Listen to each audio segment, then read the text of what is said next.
जय हिंद दोस्तों। जैसा कि आप सभी लोगों को पता है कि हम आपको इम्पोर्टेंट क्वेश्चंस बता रहे हैं, तो इस वीडियो में हम क्या यूनिट 1 के आपको बताएंगे इम्पोर्टेंट क्वेश्चन। और यदि आप इस वीडियो में लास्ट तक बने रहते हैं तो मैं आपको विश्वास दिलाता हूं कि आपके अंक 5 पक्के हो सकते हैं। तो इस वीडियो को आप लास्ट तक जरूर देखें। और देखिए, जैसा कि आप सभी लोग जानते हैं कि जो फर्स्ट यूनिट है स्थिर वैद्युत, उसमें क्या 2 चैप्टर हैं, एक फर्स्ट चैप्टर है, एक सेकंड चैप्टर। ठीक है, दोनों के अगर हम क्वेश्चन टोटली बात करें लगभग 50 से अधिक ही क्वेश्चन होंगे, लेकिन मैं आपको ओनली टॉप 10 महत्वपूर्ण प्रश्न बताऊंगा। तो इन टॉप 10 क्वेश्चन को आपको कर लेना अच्छी तरीके से, इन्हीं में से आपका आ जाएगा। ठीक है, तो अंक 5 के लिए very very important objective question बताऊंगा आपको। ऑब्जेक्टिव के लिए नेक्स्ट वीडियो आएगी। ठीक है, देखिए होता क्या है, देखिए आपको जो स्थिर वैद्युत है टोटल कितने 7 अंक का पूछा जाता है। ठीक है, 7 अंक का पूछा जाता है, जिसमें से एक आता है 5 नंबर का क्वेश्चन। ठीक है, एक तो आपका 5 नंबर का क्वेश्चन आता है और एक आपके 2 ऑब्जेक्टिव पूछे जाते हैं, 2 ऑब्जेक्टिव। ठीक है, ऑब्जेक्टिव के लिए मैं अलग सी वीडियो बनाऊंगा, क्योंकि ऑब्जेक्टिव थोड़ा वैसे सिंपल ही तरीके से, तो इस साल वैसे सिंपल पेपर बनेगा, लेकिन फिर भी हम तैयारी ऐसी करेंगे कि हमारे चांसेस कम नंबर हो कटने के। फर्स्ट यूनिट में हमारा टारगेट यही रहेगा कि हम 7 नंबर का आता है तो हम 7 नंबर ही लाएं। ठीक है, तो इसके लिए मैं थोड़े आपको ज़्यादा ऑब्जेक्टिव बताऊंगा। क्वेश्चन जरूर फिक्स हैं, आप अगर ये टॉप 10 क्वेश्चन कर लेते हैं तो बोर्ड परीक्षा 2021 में आप 5 अंक क्लियर कर सकते हैं। तो वीडियो को आपको लास्ट तक बने रहना है और अपने दोस्तों के साथ शेयर जरूर करें। लाइक करना है तो करिए, लेकिन दोस्तों के साथ शेयर जरूर करें ताकि उनको भी ये प्रॉफिट मिल सके। ठीक है, तो चलिए फर्स्ट क्वेश्चन देख लेते हैं। तो ये फर्स्ट क्वेश्चन में आपको क्या बोल रहा है कि विद्युत द्विध्रुव के कारण अक्षीय स्थिति में विद्युत क्षेत्र की तीव्रता, जो कि 2020 में पूछा गया था, लेकिन चूंकि हमें क्या देखिए आप लोग जानते हैं कि 2020 में पूछा गया तो 2021 में पूछ सकता है, इसकी कोई चांसेस नहीं है। लेकिन जब तक आप लोग अक्षीय स्थिति नहीं कर पाएंगे तो निरक्षीय स्थिति, जो कि 2021 के लिए इम्पोर्टेंट है, निरक्षीय स्थिति, जब तक आप अक्षीय स्थिति आपको अच्छी तरीके से नहीं आएगी तो आप निरक्षीय स्थिति नहीं कर पाएंगे। इसलिए मैंने ये क्वेश्चन दिया है, क्योंकि इसी से आपका जो निरक्षीय स्थिति है वो संबंधित है। ठीक है, अब देखिए वैसे तो पेपर इस साल, क्योंकि हमारी स्टडी आप लोगों की बहुत ज़्यादा प्रभावित हुई है, तो सिंपल ही पेपर आएगा। बाई चांस मान लीजिए कि उन्होंने घुमा के दे दिया, यही आपको अथवा में दे सकता है कि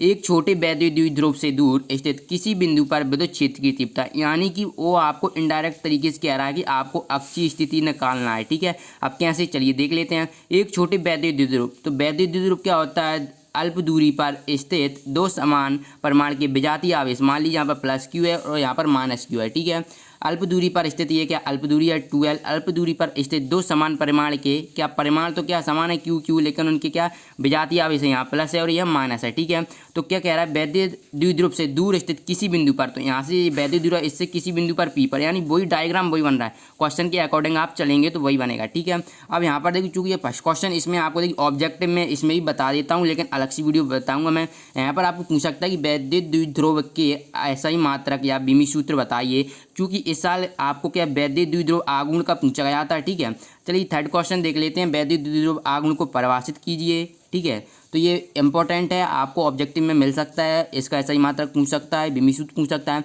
किसी वैद्युत द्विध्रुव के कारण, देखिए अक्षीय स्थिति से यहाँ से आपको यहाँ पर निरक्षीय स्थिति कर लेना है। ठीक है, निरक्षीय स्थिति, तो ये निरक्षीय स्थिति वेरी मोस्ट इंपॉर्टेंट क्वेश्चन है, इसको आपको करना है 2021 के लिए, इसके बहुत ज़्यादा चांसेस हैं आने के। ठीक है, किसी बिंदु पर विद्युत क्षेत्र की तीव्रता के लिए व्यंजक ज्ञात करना है। ठीक है, तो यहाँ पर ये मिसप्रिंट हो गया है, अक्षीय स्थिति की जगह आप लोग निरक्षीय स्थिति कर लेना है। ठीक है, चलिए नेक्स्ट देख लेते हैं।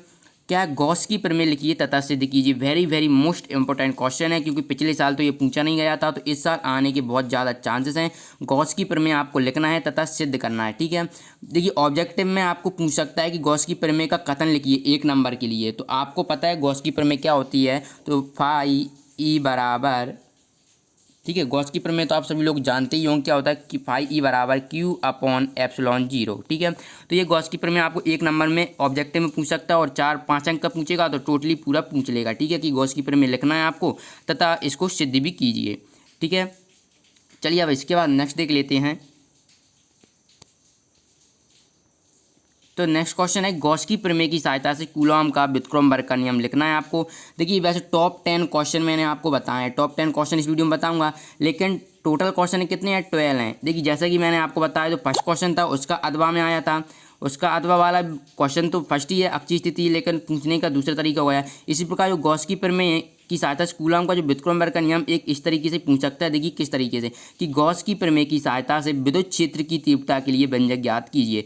तो इस तरीके से चूंकि आप क्या देखिए कि आप गॉस की प्रमेय की सहायता गॉस की प्रमेय क्या होती है कि फाई ई बराबर क्यू अपॉन एप्सिलॉन जीरो। ठीक है, तो इसकी सहायता से आपको क्या कूलॉम का व्युत्क्रम नियम क्या होता है, एफ बराबर 1/4 pi epsilon zero Q upon R square. ठीक है, इसकी सहायता से आप ये सिद्ध करेंगे। ठीक है, तो ये वाला क्वेश्चन जो आपका मैंने ये दिया हुआ है, जब आप गॉस की प्रमेय की सहायता से कूलॉम का व्युत्क्रमण नियम करेंगे तो उससे पहले आपका ये वाला आंसर आ जाएगा। ठीक है, तो ये वाला आंसर आपका आ जाएगा, तो ये वाला आपको कर लेना है। ठीक है, चलिए अब नेक्स्ट देख लेते हैं क्वेश्चन। ठीक है, तो ये क्वेश्चन एक ही है, आप समझे कि गॉस की प्रमेय की सहायता से ये पूछ दे या फिर ये पूछ दे, इसमें क्या है आपको थोड़ा आगे तक जाना है, आपको पूरा सिद्ध करना है और इसमें आपको क्वेश्चन वहीं पर मिल जाएगा। ठीक है, थोड़ा सॉल्व करने पर आपको इसका आंसर प्राप्त हो जाएगा। चलिए क्वेश्चन 6 के बाद क्वेश्चन नंबर 7 देखते हैं। इस साल 100% इसकी चांसेस हैं आने के। ठीक है, मैं आपको ज़्यादा नहीं टॉप 10 ही क्वेश्चन बताऊंगा। इन क्वेश्चंस को आपको अच्छी तरीके से कर लेना, बहुत अच्छी तरीके से। ठीक है, क्या कह रहा है कि किसी बिंदु आवेश के कारण किसी बिंदु पर विभव के लिए व्यंजक ज्ञात करना है आपको। ठीक है, तो विभव के लिए आपको व्यंजक ज्ञात करना है, तो very very most important question है इस चैप्टर में से। वैसे देखिए फर्स्ट चैप्टर में से भी आपको क्या अक्षीय स्थिति, फर्स्ट चैप्टर में भी आपको अक्षीय स्थिति और निरक्षीय स्थिति, ठीक है, और सेकंड चैप्टर में भी है। सेकंड चैप्टर में ओनली निरक्षीय वाला इंपॉर्टेंट है, जो कि मैंने लिख दिया है। ठीक है, क्योंकि वो सिंपल क्वेश्चन है, उसमें जो मान आता है निरक्षीय स्थिति में जो विद्युत क्षेत्र की तीव्रता शून्य होती है और हमेशा ये ऑब्जेक्टिव में पूछा जाता है। ठीक है, चलिए इसके बाद जो नेक्स्ट क्वेश्चन है 8 नंबर का क्वेश्चन है कि संधारित्र का सिद्धांत क्या है, समझाइए। ठीक है, आपको संधारित्र, ये क्वेश्चन दो प्रकार से बन सकता है, या आपको 5 नंबर यही पूछ सकता है कि ओनली संधारित्र का सिद्धांत आपको बताना और इसे अच्छी तरीके से समझाइए। ठीक है, और फिर एक क्वेश्चन क्या बन रहा है कि समांतर प्लेट संधारित्र की धारिता के लिए व्यंजक ज्ञात कीजिए। Very very most important question है, जो समांतर प्लेट संधारित्र की धारिता के लिए आपको व्यंजक ज्ञात करना है। ठीक है, और वीडियो में लास्ट तक आपको बने रहना, क्योंकि तभी आपको पूरा समझ में आएगा। ठीक है, चलिए इसके बाद नेक्स्ट देख लेते हैं क्वेश्चन नंबर 9। तो क्वेश्चन नंबर 9 क्या है कि श्रेणी क्रम और समांतर क्रम में संयोजित संधारित्रों के नामांकित चित्र बनाइए तथा प्रत्येक स्थिति में तुल्य धारिता के लिए व्यंजक ज्ञात करना है। ठीक है, तो देखिए ये श्रेणी क्रम संयोजन और समांतर क्रम संयोजन आपको इंपॉर्टेंट हैं, 5 अंक के लिए पूछे जाते हैं। Very very most important question है, इनको अच्छी तरीके से कर लेना है। ठीक है, मैं आपको इंपॉर्टेंट क्वेश्चन ही बता रहा हूँ। ठीक है, तो अच्छी तरीके से कर लेना। चलिए इसके बाद 10 देख लेते हैं। 10 नंबर का क्वेश्चन है, सिद्ध कीजिए कि क्या है कि सिद्ध कीजिए कि जब दो आवेशित चालक एक दूसरे से किसी चालक द्वारा जोड़े जाते हैं तो सदैव ऊर्जा की हानि होती है। तो आपको क्या दो आवेशित चालक, मान लीजिए 2 आवेशित चालक पूछ रहा है, तो मान लीजिए ये कोई आवेशित चालक है, ठीक है, और ये यहाँ पर कोई एक आवेशित चालक है। तो ये बोल रहा है कि जब इसे जोड़ा जाता है, मान लीजिए इसे जोड़ दिया तो ये ऊर्जा की हानि होती है, तो उसके लिए आपको व्यंजक ज्ञात करना है। ठीक है, डायग्राम आप सही से बना लेना। इसके आंसर अगर चाहिए तो कमेंट बॉक्स में आप ज़रूर बताएं, हम आपको प्रोवाइड कराने की पूरी कोशिश करेंगे। ठीक है, PDF मैं अधिकतर आपको प्रोवाइड करा दूंगा, लेकिन टाइम लगेगा थोड़ा बहुत। ठीक है, तो आप लोग कोऑपरेट करें। इसके बाद क्वेश्चन नंबर 11 है। देखिए ये वाला क्वेश्चन आंशिक रूप से क्या है, आंशिक रूप से परावैद्युत पदार्थ की उपस्थिति में समांतर प्लेट संधारित्र की धारिता के लिए व्यंजक ज्ञात करना है। ये वाला क्वेश्चन और ये वाला क्वेश्चन दोनों सेम है, बस थोड़ा सा कहाँ गया ये, चलिए देख लेते हैं। ये वाला क्वेश्चन जो आप मैं बता रहा हूँ, ये संधारित्र की धारिता, ये तो अलग ही क्वेश्चन हो, और ये समांतर प्लेट संधारित्र की धारिता के लिए व्यंजक ज्ञात कीजिए, और ये आंशिक वाला, ठीक है, ये दोनों सेम क्वेश्चन है, बस थोड़ा सा अंतर है और कुछ नहीं, अच्छी तरीके से कर लीजिएगा। ठीक है, और क्वेश्चन नंबर 11 के बाद चलिए देख लेते हैं क्वेश्चन नंबर 12। क्वेश्चन नंबर 12 क्या है कि किसी एक समान विद्युत क्षेत्र में रखे वैद्युत द्विध्रुव पर लगने वाले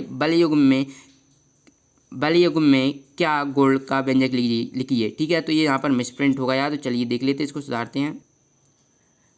ठीक है, तो ये कि बल युग्म होगा। ठीक है, तो यहाँ पर आप कर लेना बल युग्म का व्यंजक ज्ञात कीजिए, बल युग्म। ठीक है, किसी एक समान विद्युत क्षेत्र में रखे वैद्युत द्विध्रुव पर लगने वाले बल युग्म, ठीक है, बल युग्म का व्यंजक स्थापित कीजिए। Very very most important question है। इसके बाद देख लेते हैं नेक्स्ट क्वेश्चन, सिद्ध कीजिए कि, आपको दिया हुआ है कि सिद्ध कीजिए कि विद्युत द्विध्रुव की अनुप्रस्थ, जिसे हम क्या निरक्षीय स्थिति भी बोलते हैं, ध्यान में रखना, अनुप्रस्थ यानी निरक्षीय स्थिति पर किसी बिंदु पर विभव का मान शून्य होता है। ये तो ऑब्जेक्टिव में बन सकता है, यानी आपको विभव जब आप सेकंड चैप्टर करते हैं उसमें जो निरक्षीय स्थिति का रहता है वही क्वेश्चन है। ठीक है, अब आप लोग ध्यान दीजिए कि जो अक्षीय और निरक्षीय स्थिति है, जो कि आपका फर्स्ट क्वेश्चन है, चलिए देख लेते हैं। एक तरीके से और पूछ सकता है आप लोगों को, क्या मान लीजिए अक्षीय स्थिति है, ठीक है, कि वैद्युत द्विध्रुव के कारण अक्षीय स्थिति, यहाँ पर आपको क्या अनुप्रस्थ भी दे सकता है। देखिए ये एक तरीके से तो ये भी पूछ सकता है कि एक छोटे वैद्युत द्विध्रुव से दूर स्थित किसी बिंदु पर विद्युत क्षेत्र की तीव्रता, ठीक है,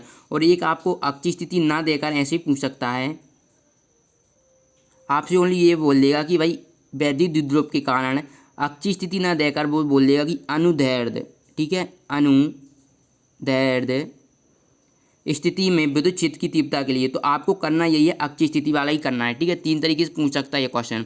अब देखिए चूंकि पेपर इस साल का सरल ही आएगा तो 2 क्वेश्चन और मैं बता रहा हूँ, उनको आपको अच्छी तरीके से कर लीजिएगा, मैंने नोट डाउन नहीं किए हैं, बस बोल दे रहा हूँ।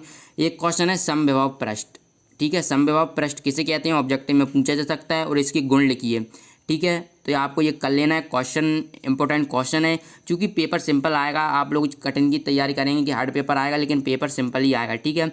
ये क्वेश्चन नंबर, और एक और क्वेश्चन मैं बोल रहा हूँ कि विद्युत बल रेखाएं, ठीक है, विद्युत बल रेखाएं, या हम इसे क्या विद्युत क्षेत्र रेखाएं भी कहते हैं, विद्युत क्षेत्र रेखाएं, ठीक है।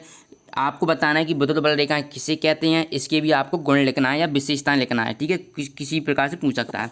तो इस वीडियो में हमने बात की थी जो कि यूनिट 1 है आपका स्थिर वैद्युत, तो ये आपको अच्छी तरीके से कर लेना है। इसकी PDF डाउनलोड करना चाहते हैं तो लिंक मिल जाएगी डिस्क्रिप्शन बॉक्स में, वहाँ से इसकी PDF भी डाउनलोड कर लीजिएगा। क्वेश्चन देखिए वही है, बस थोड़ा आपको सिमिलर क्वेश्चन मिलेंगे, अगर क्वेश्चन के अकॉर्डिंग चलेंगे, अगर आप चाहते हैं तो मैं आपको बहुत ही अच्छी तरीके से समझा दूंगा क्वेश्चन, तो आप कमेंट बॉक्स में ज़रूर बताइएगा। और वीडियो अच्छे लगे तो वीडियो को लाइक करना, अपने दोस्तों के साथ शेयर जरूर करें, और चैनल को सब्सक्राइब जरूर कर लें। मिलते हैं नेक्स्ट वीडियो में। हाँ, मैं आपको इतना विश्वास दिलाता हूँ, अगर आप ये टॉप 10 या 12 क्वेश्चन हैं इनको कर लेते हैं तो 5 अंक आपके क्लियर हो जाते हैं, ठीक है। नेक्स्ट वीडियो में हम ऑब्जेक्टिव की बात करेंगे। तो चलिए मिलते हैं नेक्स्ट वीडियो में, धन्यवाद।